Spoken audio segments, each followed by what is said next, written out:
Et si vous deviez choisir entre protéger votre famille et sauver des centaines d'hommes que vous ne connaissez pas? En février 1916, à Reims, une jeune femme de 23 ans accoucha seule alors que les bombes tombaient et que les soldats défilaient dans sa rue. Ce jour-là, quelque chose d'inattendu se produisit. Un secret arriva jusqu'à sa porte, un secret capable de condamner ou de sauver tout un régiment. Des décennies plus tard, une photographie oubliée révéla enfin la vérité sur ce que Marguerite Lefebvre avait vécu dans ces heures glaciales de la guerre. Restez avec moi, car je vais vous raconter cette histoire dramatisée, inspirée de faits réels historiques, qui montrent comment une simple décision peut changer le destin d'une famille et d'un pays entier. Avant de commencer, abonnez-vous à la chaîne, laissez un like et dites-moi dans les commentaires de quelle ville vous regardez.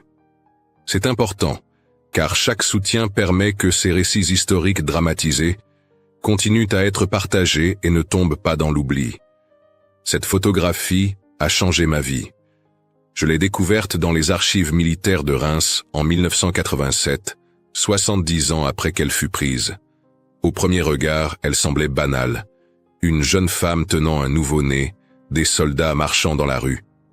Mais quand j'ai lu le nom inscrit au dos, Marguerite Lefebvre, 14 février 1916, mon sang s'est glacé. Cette femme était mon arrière-grand-mère.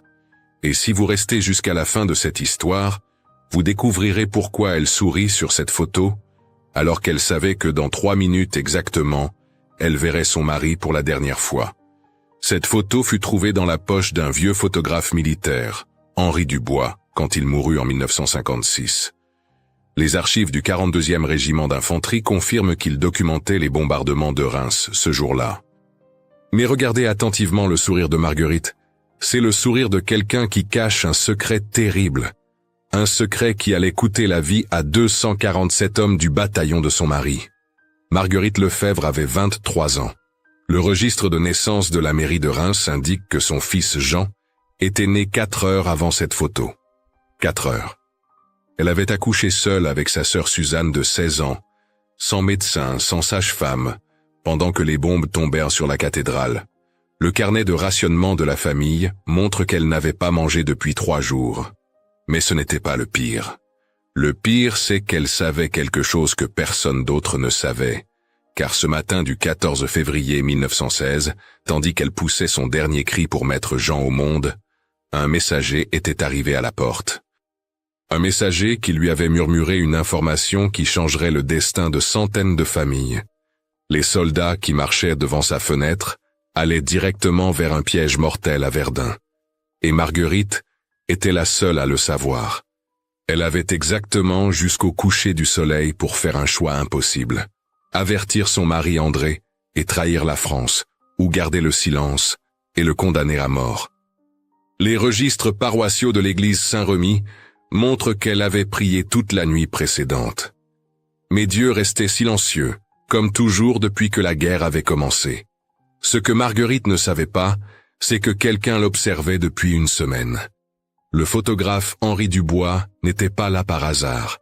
Il avait reçu l'ordre de surveiller cette maison, car les services de renseignement soupçonnaient qu'un espion s'y cachait. Mais pour comprendre comment Marguerite s'est retrouvée dans cette situation impossible, nous devons revenir 6 mois en arrière, quand elle croyait encore que l'amour était plus fort que la guerre. Août 1915. Reims était encore une ville presque normale. André Lefebvre, ouvrier à la fabrique de champagne-pommerie, venait de demander Marguerite en mariage. Le certificat de mariage conservé aux archives municipales montre qu'il s'était marié le 15 août, jour de l'Assomption. Marguerite portait la robe de mariée de sa mère, rapiécée 3 fois. André avait emprunté son costume à son frère mort l'année précédente. Leur nuit de noces fut interrompue par les sirènes. Premier bombardement sur Reims. Ils avaient fait l'amour dans la cave, entre les conserves et les sacs de pommes de terre, pendant que les bombes faisaient trembler la maison. C'est là que Jean fut conçu, dans ce mélange de terreur et d'amour désespéré qui caractérisait tous les mariages de guerre. 2 semaines plus tard, André recevait sa convocation. Le document militaire numéro 3847 stipulait qu'il devait se présenter à la caserne dans les 24 heures. Marguerite était déjà enceinte mais ne le savait pas encore. André partit en lui promettant de revenir pour Noël. Il mentait. Tout le monde savait que personne ne revenait de Verdun. Les lettres d'André, conservées au musée de la Grande Guerre de Meaux, révèlent ses vrais sentiments. Il écrivait chaque soir, mais ne pouvait envoyer qu'une lettre par mois. Dans celle de septembre, il racontait comment il avait vu son premier mort. Dans celle d'octobre, il ne comptait plus. En novembre, il écrivit simplement qu'il avait oublié le goût du pain. Marguerite découvrit sa grossesse en octobre. Le médecin militaire qui l'examina clandestinement nota dans son journal personnel qu'elle était dangereusement maigre. Son lait risquait de ne pas venir, mais Marguerite souriait. Ce bébé était sa raison de survivre. Elle l'appelait déjà Jean, comme le père d'André, mort à la bataille de la Marne. Suzanne, sa jeune sœur, avait arrêté de parler depuis le bombardement du 15 décembre. Le diaire qu'elle commença à tenir plus tard décrit comment elle regardait sa sœur grossir pendant que la ville mourrait autour d'elle. Les voisins partaient un par un. Certains fuyaient vers Paris. D'autres partaient dans des cercueils improvisés. Madame Dubois, la vieille voisine du 3e étage, était la seule à aider. Les rapports de la Croix-Rouge française mentionnent qu'elle distribuait du lait aux femmes enceintes de la rue des Martyrs. Elle glissait une bouteille sous la porte de Marguerite chaque mardi, toujours à 3 heures du matin pour que personne ne la voie.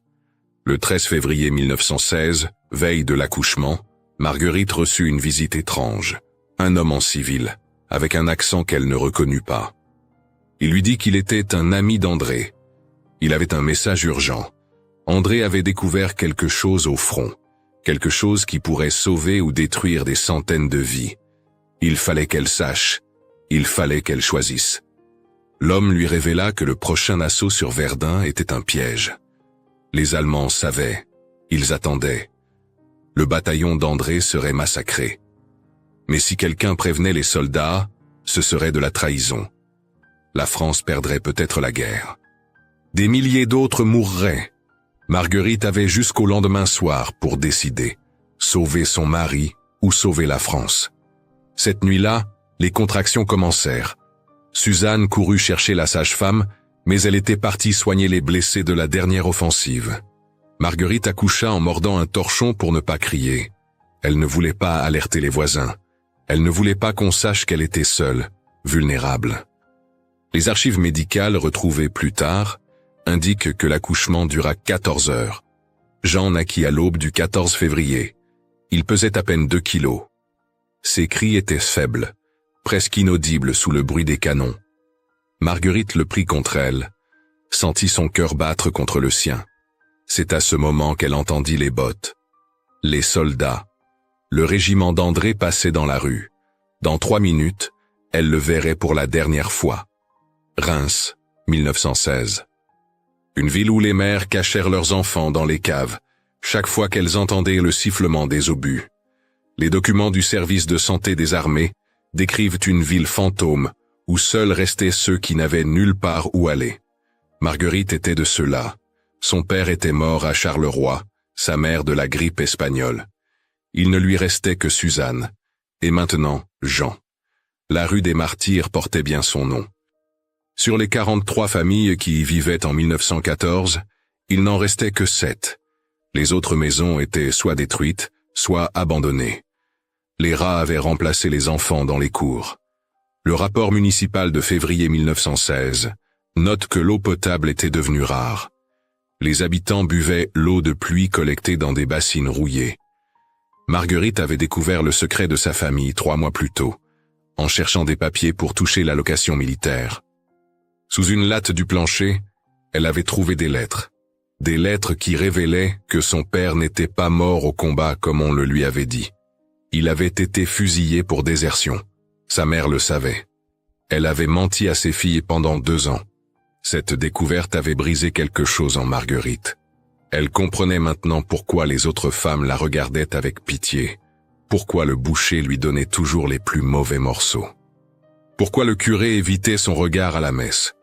Elle était la fille d'un lâche. Et maintenant, elle portait l'enfant d'un homme qui allait peut-être mourir en héros. L'ironie était insupportable. André ne savait rien de ce secret. Dans ses lettres, il parlait de l'honneur de la famille Lefebvre, de la fierté de servir la France. Il racontait comment il pensait à elle chaque soir, comment il imaginait leur enfant. Dans sa dernière lettre, datée du 10 février et conservée au musée de la Grande Guerre, il avait écrit qu'il sentait que quelque chose de terrible approchait, mais qu'il était prêt. Pour elle. Pour la France. Le 12 février, 2 jours avant l'accouchement, Suzanne avait enfin reparlé. Un seul mot. Papa. Elle avait fait un cauchemar où elle voyait André mourir de la même façon que leur père. Marguerite l'avait serré dans ses bras, sentant le bébé bouger entre elles. Elle avait menti. Dit que papa était au ciel, qu'André reviendrait. Mais Suzanne n'était plus une enfant. À 16 ans, elle avait vu trop de veuves pour croire aux mensonges. Cette nuit-là, Marguerite avait pris une décision. Elle avait vendu son alliance. Le reçu du prêteur sur gage, retrouvé dans les archives familiales, montre qu'elle n'en avait tiré que 20 francs. Avec cet argent, elle avait acheté du laudanum. Pas pour elle, pour Jean, si les choses tournaient mal. Elle refusait que son fils connaisse la faim qui lui tordait le ventre depuis des mois. Le matin du 14 février, après la naissance de Jean, Marguerite avait regardé par la fenêtre et vu le capitaine Müller passer avec sa patrouille. Elle le connaissait. C'était lui qui avait signé l'ordre d'exécution de son père. Les documents militaires allemands, capturés après la guerre, confirment qu'il était obsédé par les familles de déserteurs. Il croyait que la lâcheté était héréditaire. Müller s'était arrêté devant sa porte. Il avait regardé la fenêtre. Leurs yeux s'étaient croisés. Il avait souri. Ce sourire qui disait qu'il savait pour son père, qu'il savait qu'André était au front, qu'il savait qu'elle était seule avec un nouveau-né. Il reviendrait. C'était une promesse. C'est à ce moment que les bottes avaient résonné sur les pavés. Le 42e régiment d'infanterie. 247 hommes marchant vers Verdun. Marguerite avait serré Jean contre elle, cherchant André dans la masse uniforme. Et puis elle l'avait vu. 3e rang, 5e position. Il regardait droit devant, le fusil sur l'épaule. Elle avait tapé à la vitre. 1 fois, 2 fois. André avait tourné la tête. L'espace d'une seconde, leurs regards s'étaient croisés. Elle avait levé Jean pour qu'il le voie. Le visage d'André s'était illuminé. Un sourire. Le premier vrai sourire depuis des mois. Il avait brisé la formation, fait un pas vers la maison. Le sergent avait crié. André était revenu en ligne. Mais pendant ces 2 secondes, Marguerite avait vu dans ses yeux tout ce qu'il voulait dire. Qu'il l'aimait, qu'il était fier, qu'il reviendrait, qu'il tiendrait sa promesse. Elle avait voulu crier, lui dire pour le piège, mais les mots étaient restés coincés dans sa gorge. C'est exactement à ce moment que Henri Dubois avait pris la photo. Le clic de l'appareil, presque inaudible sous le bruit des bottes. Plus tard, il écrirait dans son journal personnel qu'il n'avait jamais vu une scène aussi déchirante. Une mère tenant son nouveau-né, regardant le père partir vers une mort certaine. Le régiment avait continué sa marche. André avait disparu au coin de la rue. Marguerite était restée à la fenêtre, Jean pleurant dans ses bras. Elle avait compté. 3 minutes. C'est le temps qu'il avait fallu pour que le bruit des bottes disparaisse complètement. 3 minutes pendant lesquelles elle aurait pu courir, le rattraper, le sauver. Mais elle ne l'avait pas fait. Parce qu'au moment où André avait souri en voyant son fils, elle avait compris quelque chose. Il savait pour le piège. L'homme qui était venu la veille n'était pas un ami d'André. C'était un test pour voir si elle trahirait la France comme son père l'avait fait. Cette révélation l'avait frappée comme un coup de poing. Si elle avait couru après André, si elle l'avait prévenu, elle aurait confirmé les soupçons. Müller aurait eu sa preuve. La fille du déserteur était aussi une traîtresse. Jean aurait grandi avec cette tâche, comme elle. Alors elle était restée à la fenêtre, avait regardé l'homme qu'elle aimait marcher vers la mort, avait choisi l'honneur plutôt que l'amour. Exactement le contraire de ce que son père avait fait. Le certificat de décès militaire numéro 4827 confirme qu'André Lefebvre est mort à Verdun le 21 février 1916 exactement une semaine après avoir vu son fils pour la première et dernière fois. Mais ce matin du 14 février, Marguerite ne savait pas encore qu'André était déjà condamné, que le piège n'était pas à Verdun mais ici, dans cette rue, dans cette maison, que le véritable test n'était pas de sa loyauté, mais de sa capacité à survivre. Car Müller n'en avait pas fini avec la famille du déserteur. Le 15 février, lendemain de la photo, Marguerite découvrit que son lait avait séché. Le stress, la faim, la vision d'André partant vers la mort. Jean pleurait sans arrêt. Ses cris perçants traversaient les murs fins de l'immeuble. Les voisins commençaient à se plaindre.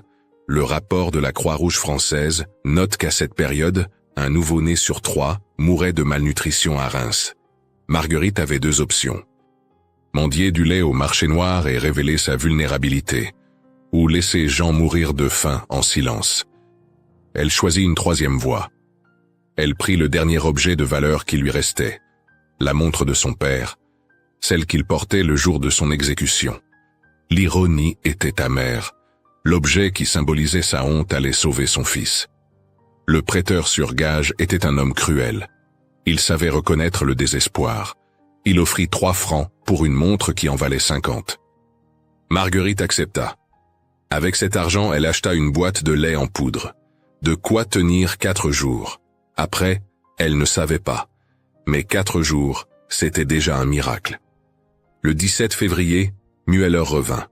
Cette fois, il entra. Suzanne tenait Jean pendant que Marguerite faisait face au capitaine. Il parlait un français parfait, avec juste une pointe d'accent. Il dit qu'il savait qu'André était à Verdun, qu'il savait que le régiment avait peu de chances de survivre. Il pouvait aider. Faire en sorte qu'André soit rappelé à l'arrière. En échange d'informations, il voulait savoir qui aidait les familles de la rue, qui distribuait de la nourriture, qui cachait des armes. Marguerite savait. Madame Dubois, le boulanger, le médecin militaire. Mais elle resta silencieuse. Müller sourit. Il dit qu'il reviendrait, que la faim était mauvaise conseillère, que Jean était un beau bébé. Ce serait dommage qu'il ne connaisse jamais son père. Cette nuit-là, Marguerite fit quelque chose d'impensable. Elle vola. Le carnet de Suzanne raconte comment sa sœur s'était glissée dans la boulangerie abandonnée de la rue voisine. Elle avait trouvé de la farine moisie, quelques pommes de terre germées, de quoi faire une bouillie immonde mais nourrissante. C'était ça ou regarder Jean s'affaiblir. Le 19 février, une lettre arriva. Pas d'André, mais du commandement militaire. Le document officiel, conservé aux archives nationales, annonçait que le 42e régiment était engagé dans une offensive majeure. Les familles devaient prier pour la victoire. Entre les lignes, tout le monde comprenait. Préparez-vous au deuil. Marguerite refusa d'abandonner. Elle commença à faire quelque chose d'extraordinaire. Elle écrivait. Chaque soir, elle écrivait une lettre à Jean. Pour quand il serait grand. Pour qu'il sache qui était son père. Qui était sa mère. Ces lettres, retrouvées dans le grenier de la famille en 1987, sont d'une beauté déchirante. Elle y raconte l'amour d'André, mais aussi ses propres faiblesses, ses doutes, sa peur. Le 20 février, Madame Dubois fut arrêtée. Quelqu'un l'avait dénoncée pour distribution illégale de nourriture. Marguerite savait que ce n'était que le début. Müller resserrait l'étau. Bientôt, elle serait complètement seule. Suzanne le comprenait aussi. Cette nuit-là, elle parla vraiment pour la première fois depuis des mois. Elle dit qu'elle partirait, qu'elle irait chercher de l'aide à Paris. Marguerite la supplia de rester, mais Suzanne était déterminée. Le matin du 21 février, exactement une semaine après la photo, 2 choses se passèrent simultanément. Suzanne partit à l'aube, emportant les derniers francs et une lettre pour une cousine à Paris. Et à 9 heures, on frappa à la porte. Ce n'était pas Müller, c'était un télégraphiste. Il avait un message. Marguerite savait déjà ce qu'il contenait avant même de l'ouvrir. André Lefebvre. Mort au champ d'honneur. 21 février 1916. 5 heures du matin. Le certificat de décès précisait qu'il était mort en héros, sauvant 3 camarades. Une médaille posthume serait envoyée. Marguerite regarda Jean qui dormait dans son berceau improvisé. Il ne saurait jamais que son père l'avait vu, que pendant 2 secondes, ils avaient été une famille complète. Mais le télégramme contenait autre chose. Une note manuscrite, ajoutée par quelqu'un. 3 mots seulement. Henri a survécu. Marguerite ne connaissait aucun Henri dans le régiment d'André, mais quelque chose dans ces mots lui donnait de l'espoir. Quelqu'un, quelque part, avait survécu. Quelqu'un qui pourrait peut-être raconter les derniers jours d'André. Cet après-midi-là, Müller revint. Il savait pour André. Il dit que c'était dommage, qu'il aurait pu le sauver. Maintenant, Marguerite était vraiment seule. Une veuve avec un bébé. Pas de famille. Pas de ressources. Il lui laissait une dernière chance. Les noms. Juste les noms de ceux qui aidaient. Personne ne saurait. Elle et Jean seraient protégés. Marguerite le regarda dans les yeux. Pour la première fois depuis des jours, elle ne tremblait pas. Elle dit non. Simplement non. Müller sembla surpris. Il mentionna son père. Le déserteur. Dit que la lâcheté et la trahison étaient dans le sang de cette famille. Marguerite répondit que justement, elle choisissait de briser cette malédiction. Müller partit en promettant qu'elle regretterait. Mais Marguerite ne l'écoutait plus. Elle regardait Jean. Dans 1 heure, elle devrait choisir entre acheter du charbon pour le chauffer ou du lait pour le nourrir. Elle n'avait d'argent que pour l'un ou l'autre. Elle regarda par la fenêtre la neige qui commençait à tomber. Le froid serait terrible cette nuit. C'est alors qu'elle vit quelque chose d'impossible. Dans la rue, un homme en uniforme français. Il boitait, s'appuyait sur une canne. Il leva les yeux vers sa fenêtre. Leurs regards se croisèrent. Il fit un signe de tête puis glissa quelque chose sous sa porte. Quand Marguerite descendit, l'homme avait disparu. Mais il avait laissé une enveloppe. Dedans, 50 francs et une photo. La photo la montrait, elle, à la fenêtre avec Jean, le 14 février. Et au premier plan, on voyait André tourné vers eux, souriant. Le photographe avait capturé le moment exact où André avait vu son fils. Au dos, une inscription. Henri Dubois, photographe du 42e. Pour que Jean sache que son père l'a vu, les archives militaires confirment qu'Henri Dubois fut le seul photographe à survivre à l'offensive de Verdun. Cette photo changeait tout. Jean aurait une preuve que son père l'avait aimé, l'avait vu, avait souri.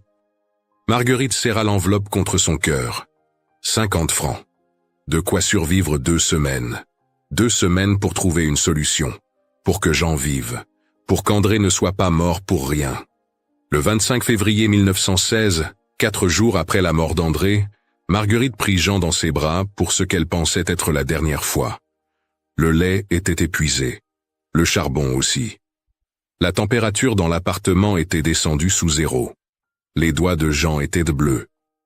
Elle l'avait enveloppé dans tous les vêtements qu'elle possédait. Mais ce n'était pas suffisant. Elle décida de l'emmener à l'église Saint-Remy. Au moins là, il y avait encore du chauffage. Les registres paroissiaux mentionnent qu'elle s'agenouilla devant l'autel avec son fils pendant 3 heures. Les fidèles présents racontèrent plus tard qu'elle ne priait pas. Elle chantait. Les vieilles berceuses que sa mère lui chantait.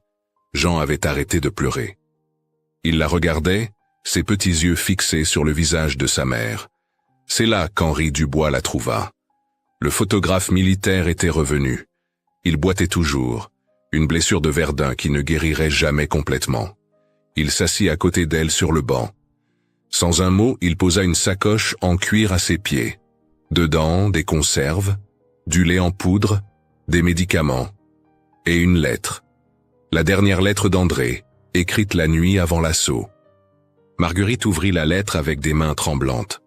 André y racontait sa rencontre avec Henri dans les tranchées. Comment ils avaient parlé de leur famille. Comment Henri avait promis de veiller sur elle et Jean si quelque chose arrivait. André savait qu'il allait mourir. Il le sentait. Mais il voulait qu'elle sache qu'il partait en paix, sachant que quelqu'un veillerait sur eux. La lettre contenait autre chose. Une confession. André savait pour son père, le déserteur. Il l'avait toujours su. Sa propre mère le lui avait dit avant leur mariage. Il s'en fichait. Il l'aimait pour qui elle était, pas pour les fautes de son père. Il voulait que Jean sache cela, que l'amour était plus fort que la honte, plus fort que le passé. Henri raconta les derniers moments d'André, comment il avait chargé seul une position de mitrailleuse pour permettre à ses camarades de se replier, comment il avait crié le nom de Marguerite avant de tomber, comment Henri avait rampé sous le feu pour récupérer ses affaires personnelles, la montre qu'André voulait donner à Jean, la photo de Marguerite qu'il gardait contre son cœur. Marguerite pleura pour la première fois depuis l'annonce de la mort. De vraies larmes, pas le silence stoïque qu'elle s'imposait. Jean, dans ses bras, tendit sa petite main et toucha ses joues mouillées. Ce geste simple brisa quelque chose en elle. La carapace qu'elle avait construite pour survivre. Elle réalisa qu'elle n'était pas seule. Henri était là, Jean était là, André vivait à travers eux. Henri lui apprit autre chose. Müller avait été rappelé à Berlin. Une enquête pour corruption. Apparemment, il extorquait les familles de déserteurs. L'armée allemande ne tolérait pas cela. Il ne reviendrait pas. La menace était levée. Marguerite et Jean étaient libres. Libres de vivre, de grandir, de guérir. Cette nuit-là, pour la première fois depuis des semaines, Marguerite mangea à sa faim. Henri avait apporté du vrai pain, du fromage, même un peu de confiture. Elle donna le sein à Jean, son lait revenant miraculeusement. Le rapport médical d'un docteur militaire qui l'examina le lendemain note que c'était médicalement inexplicable. Le corps avait simplement décidé de vivre à nouveau. Le 1er mars, Suzanne revint de Paris. Elle n'était pas seule. Elle avait trouvé leur cousine, Marie, qui avait accepté de les héberger toutes les trois. Marie travaillait dans une usine de munitions. Le salaire était maigre mais régulier. Elle pourrait survivre. Ensemble. Les documents d'embauche de l'usine Citroën montrent que Marguerite commença à y travailler le 15 mars 1916. Mais avant de partir pour Paris, Marguerite voulait faire quelque chose. Elle retourna rue des Martyrs avec Henri et Jean. Elle lui demanda de prendre une dernière photo. Cette fois, elle ne serait pas à la fenêtre. Elle serait dehors, dans la rue, là où André avait marché. Jean dans les bras, debout, le regard vers l'horizon. Pas une photo de deuil, une photo d'espoir. Henri prit cette seconde photo le 3 mars 1916, exactement 17 jours après la première. La différence est saisissante. Marguerite ne sourit pas, mais son visage n'est plus marqué par la peur. Elle regarde droit devant, Jean serré contre elle. Derrière eux, on voit les ruines de Reims. Mais debout au milieu de ces ruines, une mère et son fils qui refusent de s'effondrer. C'est cette photo qu'Henri garda pour lui. L'autre, celle du 14 février avec André, il la donna à Marguerite. Pour Jean. Pour plus tard. Pour qu'il sache. Les deux photos racontent une histoire complète. Le dernier moment d'une famille unie. Et le premier moment d'une nouvelle vie. Entre les deux, la guerre, la mort, la faim, la peur, mais aussi l'amour, l'espoir, la survie. Henri accompagna Marguerite, Suzanne et Jean à la gare. Le train pour Paris partait à midi.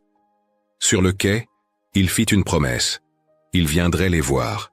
Il serait l'oncle que Jean n'avait pas. Il raconterait André, le vrai André. Pas le héros officiel, mais l'homme qui avait peur et qui avançait quand même. L'homme qui était mort en criant le nom de la femme qu'il aimait. Marguerite monta dans le train avec Jean. Par la fenêtre, elle vit Reims s'éloigner. La ville en ruine où elle avait tout perdu et tout trouvé, où elle avait appris que l'amour pouvait survivre à la mort. Que la honte pouvait être vaincue par le courage. Que même au milieu de l'enfer, les bébés naissaient et les mères trouvaient la force de les protéger. Jean dormait contre son sein. Dans sa poche, la photo, la preuve qu'ils avaient été une famille. Que pendant 2 secondes, le 14 février 1916, André Lefebvre avait vu son fils et avait souri. C'était peu, c'était tout, c'était suffisant pour construire une vie.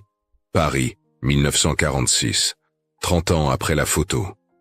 Jean Lefebvre, maintenant professeur d'histoire au lycée Voltaire, ouvrit une lettre qui allait changer sa compréhension de tout.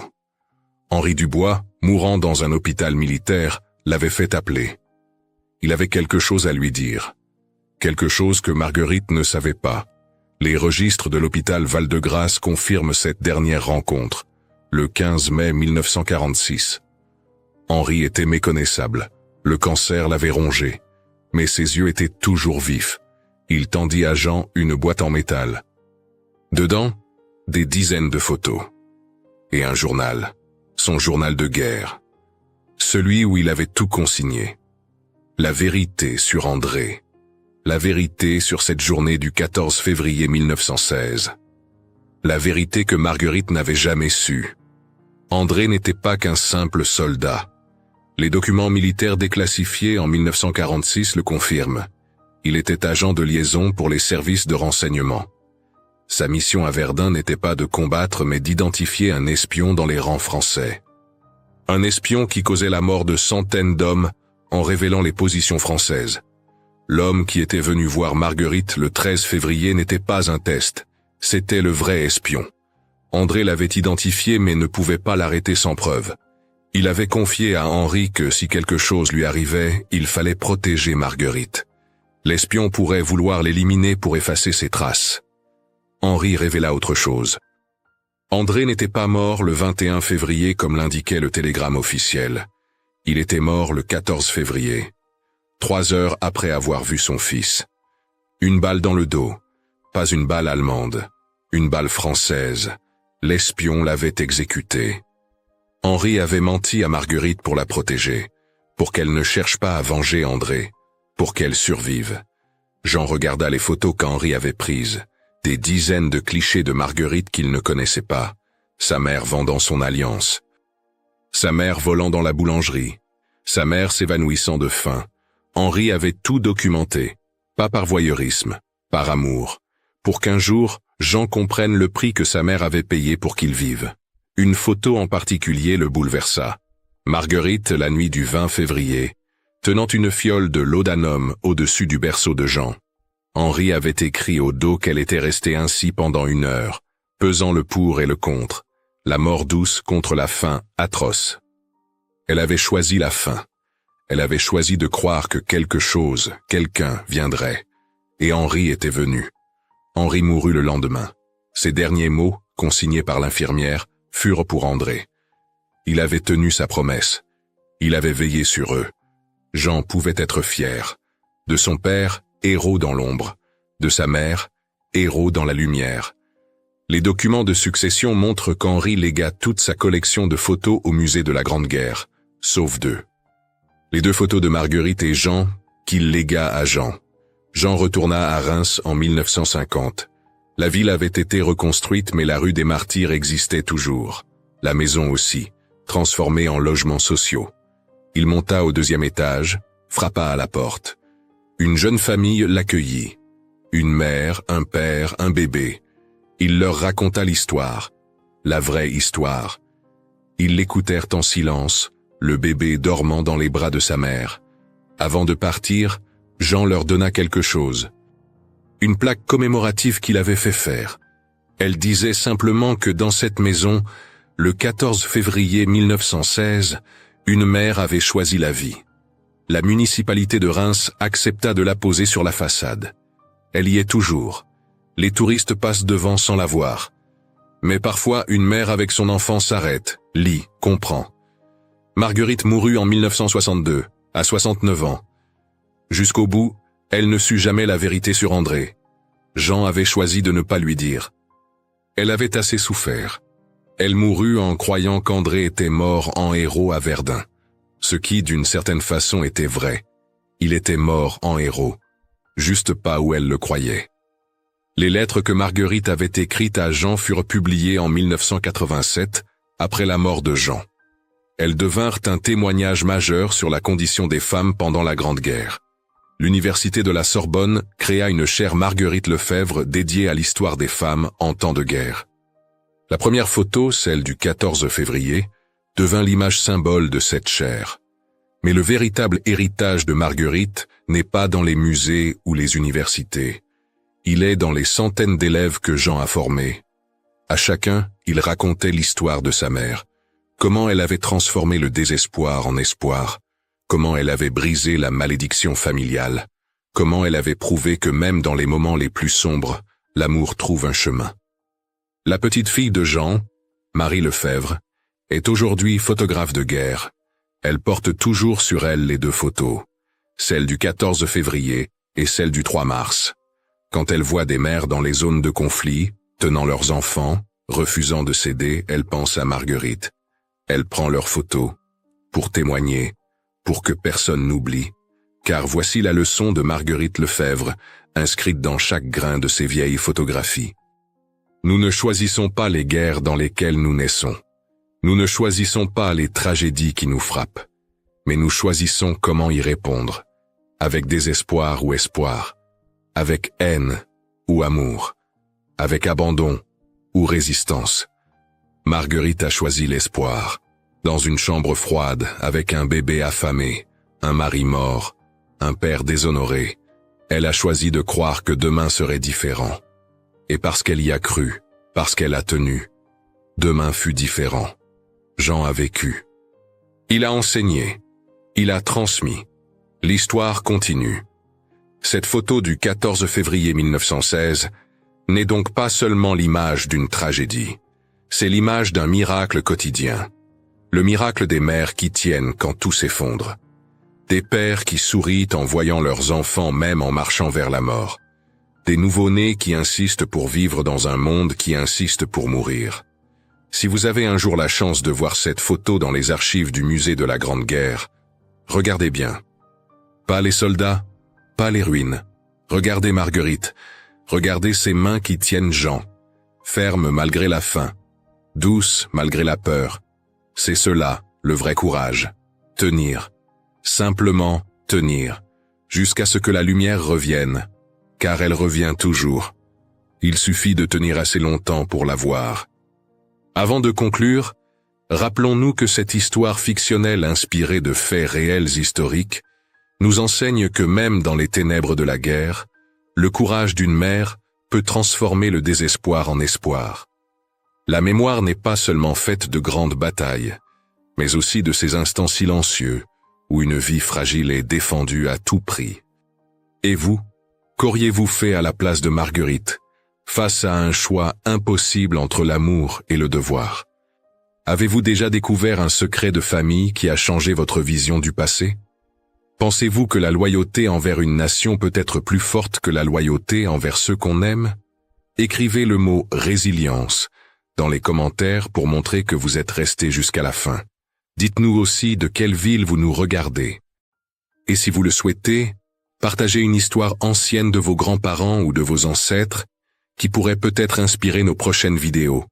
Merci de tout cœur. N'oubliez pas de vous abonner à la chaîne, de liker la vidéo, d'activer la cloche et de la partager avec vos proches. Et cliquez sur la carte à la fin pour découvrir d'autres récits bouleversants.